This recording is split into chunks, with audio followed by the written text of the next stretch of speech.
সুপ্রভাত সবাইকে। কেমন আছো সবাই? আশা করছি তোমরা সবাই বেশ ভালো আছো, আর আমরাও কিন্তু বেশ ভালোই আছি। নতুন দিনে নতুন আরেকটা ভ্লগে আবারও তোমাদেরকে স্বাগত জানাই। আর আশা করব যে যেখান থেকে আমার ভিডিওটা দেখছো একটা লাইক দিয়ে দেখবে। আর মিঠিকে বাসে তুলে দিলাম। এতক্ষণ ধরে তোমাদের সাথে তো বক বক করে অনেক কিছু দেখিয়ে নিলাম। মেয়েটা চলে গেছে স্কুলে, আর আমি তোমাদেরকে দেখাচ্ছি। দেখো, রাস্তার স্ট্রিট লাইটগুলো এখনও অফ হয়নি, কারণ এতটা কুয়াশা, স্ট্রিট লাইটগুলো অবধি এখনও অফ হয়নি। তো দেখো, মেয়েকে বাসে তুলে দিয়ে চলে এলাম বাড়িতে। এখন সোজা লেগে যাব সংসারের কাজকর্মে। সংসারের কাজকর্ম বলতে কি জানো? এই হচ্ছে সংসারের কাজকর্ম। ঘর গোছানো, ঘর গোছানো আর ঘর গোছানো। আর শীতকালে দেখবে এই কাজটা আরও বেড়ে যায়। একে তো শীতকালে দিন ছোট, একে শীতকালে আরও হচ্ছে এক্সট্রা কিছু কাজ। পাগল হয়ে যাচ্ছি ভাই। আর এটা নিয়ে একটু ওর সাথে আমার খুটখুটো হয়েছে, মিঠির পাপার সাথে। সারাক্ষণ বলে এটা গোছাও, এটা গোছাও, এটা গোছাও। আর আমি এখন বসে ভয়েস ওভার দিচ্ছি। এখন বাজে রাত্র 12:20। এখনও আমার ঘরের সেম অবস্থা। কিন্তু কি করব বলো? বাচ্চা মানে যতবার বাইরে যাচ্ছে ততবার এনে এনে ওর কাপড় চোপড় ফেলছে। কি করা যায় বলো? শীতের দিনে কাপড় চোপড়ও বেশি, আর কাপড় চোপড় পরেও বেশি। কত গুছাবো, কত ভাঁজ করব, কিন্তু সেটা তো সবাই বোঝে না, না। আর এখানে দেখো, চেয়ারেও কিছু কাপড় চোপড় ছিল। আর যেহেতু আমরা বাঙালি, সেহেতু বাঙালিদের একটা চেয়ারও ছাড়া যাবে না। প্রত্যেকটা চেয়ারে কাপড় চোপড় থাকতে হবে। কি ঠিক বললাম তো? তোমার বাড়ি আনাচে কানাচেও দেখবে এমন একটা চেয়ার আছে যেটা কখনোই খালি থাকে না। যদি তুমি বাঙালি হয়ে থাকো।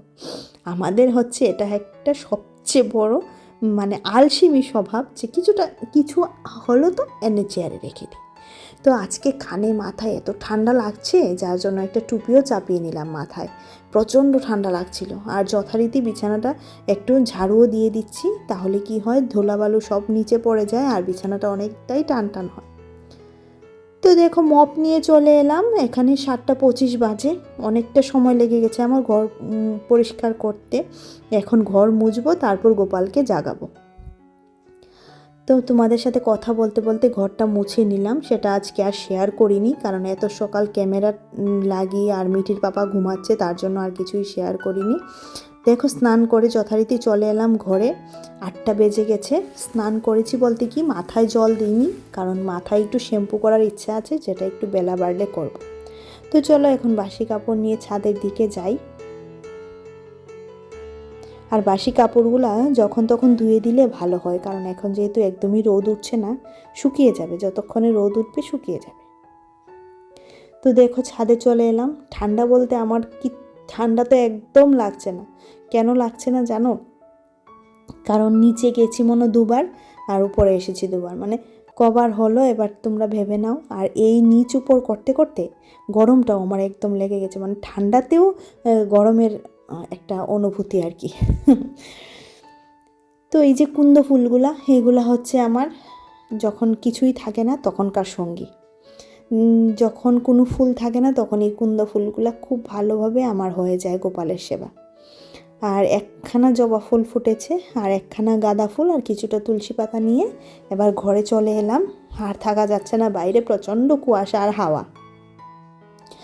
তো এখানে গোপালকে ভোগটা নিবেদনও করে নিলাম, আর গোপালের কাছে চাইলাম যাতে তোমরা সবাই খুব ভালো থাকো, সুখে থাকো, সুস্থ থাকো। এই চাওয়া নিয়েই গোপালকে আজকে সকালের সেবাটা দিলাম। তো এবার সেবার পর দেখো, এই বাসনগুলো রাত্রে ধোয়া হয়নি, এখন ধুয়ে নেব। সারাদিনে মোটামুটি 3-4 ঘন্টা জলের কাজ করতেই হবে। তো রান্নাঘরে এসে পড়লাম। এদিকে রান্নাঘরে এসে জানালাটা খুলতে হবেই। জানালাটা না খুলে আমার উপায় নেই, কারণ রান্নাবান্না করতে গেলে এই জানালাটা খুলতে হবেই। আর এখানে চা কাপ ঠাপ সব নিয়ে নেব, চা খেয়ে নেব অবশ্যই। তার আগে তো জল তো অবশ্যই খেতে হবে। জল খাবো, তারপর চা খাবো। আর মিঠির পাপা ঘুমাচ্ছে। ও ও মিঠিকে দিয়ে এসে বিছানায় শুয়েছিল, শুয়ে শুয়ে ঘুমাচ্ছে। আর উঠেই বা কী করবে, এতটা ঠান্ডা।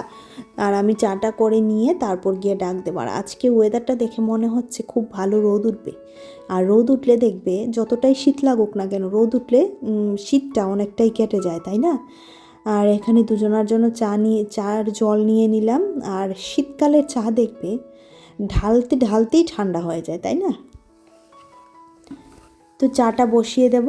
চাটা হতে হতে একেবারে ভাতটাও বসিয়ে দেব আর ডালটাও বসিয়ে দেব। তাহলে একদম আজকে রান্নাবান্না খুব তাড়াতাড়ি করে হয়ে যাবে। আর এতটা সকাল সকাল কাজ শুরু করেছি, খুব একটা ভালো লাগবে না যদি আবার দেরি হয়ে যায় রান্নাবান্না শেষ করতে, তাই না? তার জন্য এটা খুব তাড়াতাড়ি যতটুকু পারি তাড়াতাড়ি করে এখান থেকে বেরিয়ে যেতে পারলেই বাঁচি।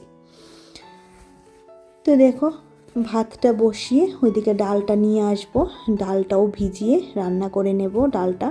আর আজকে হবে ভাত, ডাল, আর হবে লাউয়ের চোখলা আলু দিয়ে ভাজা, আর হবে বোয়াল মাছ। বাস এইটুকুই আজকে। আর কোনো কিছুই তামঝাম কোনো কিছুই রান্না করব না। এগুলা দিয়েই সকাল থেকে একদম, সকালে তো আমরা কেউ খাই না, মানে দুপুর থেকে একদম রাত অবধি হয়ে যাবে আমাদের।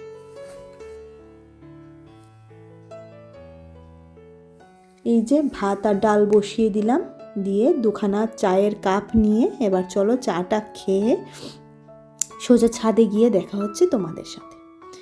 আর এই যে ছাদে চলে এলাম গতকালকের জামা কাপড়গুলো নিয়ে, কারণ গতকালকে জামা কাপড়গুলো শুকায়নি। মিঠির অনেকগুলা জামা কাপড় ছিল, সেগুলো শুকায়নি, তো এইগুলা রোদে দিতে এলাম। আর দিকে কম্বলটাও মেলে দিলাম রোদে, একটু গরম হয়ে যাক তারপর নিয়ে যাব। তো চলো এখন ছাদের কাজ শেষ, ঘরে চলে যাই। গিয়ে দেখি রান্নাতে মানে একদম মাছের ঝোল, মাছটা বসিয়ে দিয়ে এসেছিলাম, দেখি কি হচ্ছে। মশলাটা কষতে দিয়ে তারপর ছাদে গেছিলাম। দেখো এখানে আছে পেঁয়াজ, ফোড়নে দিয়েছিলাম পেঁয়াজ, আর মশলাতে ছিল পেঁয়াজ বাটা, কাঁচা লঙ্কা আর জিরে গুঁড়ো। একটু আদা বাটা দিলে ভালো হতো, কারণ বোয়াল মাছে আদা বাটা দিতেই হয়। একদম ভুলে গেছি মানে ভুলেই গেছি। তো মশলাটা কষে আসার পর এবার মাছগুলা দিয়ে দেব, দিয়ে আরও ভালো করে কষাবো। তাহলে মাছ থেকে যে তেলটা ছাড়বে সেই তেলটাতে মশলা আরও ভাজা হয়ে যাবে। আমি বোয়াল মাছটা এইভাবেই রান্না করি। আর বোয়াল মাছে দেখবে ঝোল একদমই ভালো লাগে না, তাই না? আর একদম বেশ শুকনো শুকনো হবে, ঝাল ঝাল হবে, তাহলে খেতে ভালো লাগে। কিন্তু আমি তো শুকনা বা ঝাল কোনোটাই মানে রান্না করতে পারি না, কারণ মিঠির শুকনো হলে লাগবে গলায়, আর ঝাল হলে হবে কষ্ট খেতে। কারণ যেহেতু আমি মিঠির জন্য আলাদা কিছুই রান্না করি না, যেহেতু মিঠি আমাদের খাওয়ারই খায়, তার জন্য ওর কথাও তো ভাবতে হবে, তাই না? আর এই যে ঝোলটা দিয়ে দিলাম, ঝোল বলতে কি অল্প একটু জল দিয়েছি, এটাই গা মাখা করে নামিয়ে নেব, যেহেতু ডাল আছে পাশে, হয়ে যাবে।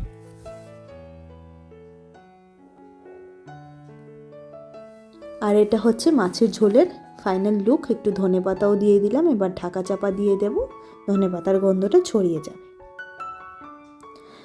আর মেয়ে স্কুল থেকে এসে জামা কাপড় সব এখানে খুলে ফেলেছে। তো ওকে জিজ্ঞেস করছি, বাবা কেমন লেগেছে স্কুল? তো দেখি ওর রিয়াকশানটা কি হয়। তো বলেছে ভালো লেগেছে মা, ক্লাসটা খুব সুন্দর লেগেছে, আর যেহেতু নিউ ক্লাস ও খুব ভালোবেসেছে। তো এবার ওকে স্নান করিয়ে নিজেও স্নান করে তারপর খাওয়া দাওয়া করবো। আগে রান্নাঘরটা পরিষ্কার করব। রান্নাঘরটা পরিষ্কার হতে হতে ও স্নানটা করে নেবে, মিঠি স্নানটা করে নেবে অবশ্যই, আর তারপর আমি রান্নাঘরটা পরিষ্কার করে স্নানটা করে নেব। তো এটা হচ্ছে অনেকটা বেলা, গেছিলাম একটা কাজে, একটু বেরিয়েছিলাম, কিন্তু কাজের কিচ্ছুই হয়নি, শুধুই চলে এসেছি ঘুরে। এখানে মূলো আর লাউয়ের গলা দিয়ে, মানে লাউয়ের যে গলার অংশটা সেটা দিয়ে রান্না করেছি ডাল, মুসুর ডাল, ধনেপাতা দিয়ে। আর হয়েছে লাউয়ের চোখলা আলু ভাজা, আর তো বোয়াল মাছ ছিলই। তো গুড ইভিনিং ফ্রেন্ডস, এটা সন্ধ্যাবেলা, সন্ধ্যা চায়ের পর্ব চলছে। মিঠির আন্টি এসেছে, তিনজনাতে চা খেয়ে নেব। মিঠির পাপা, আমি আর মিঠির আন্টি তিনজনাতেই চাটা খেয়ে নেব। তো চলো, চা খাওয়ার পর আবার আসছি তোমাদের সাথে দেখা করতে।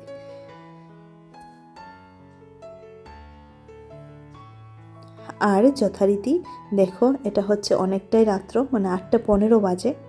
আর মিঠি এখন টিচারের বাড়ি থেকে আসলো, আর ব্যাগটা যেহেতু অনেকটাই ভারী, ওর অনেকটাই কষ্ট হয়।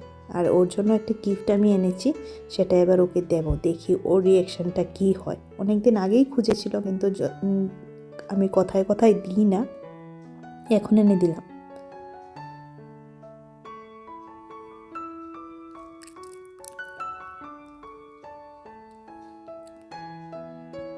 আর এই দেখো মেয়ে আমার গিফট পেয়ে কতটা খুশি হয়েছে, দেখেছ? আর বাচ্চাদের মুখের এই ছোটো ছোটো খুশি খুব ভালো লাগে, তাই না? এবার ওকে এটা খুলে দিই।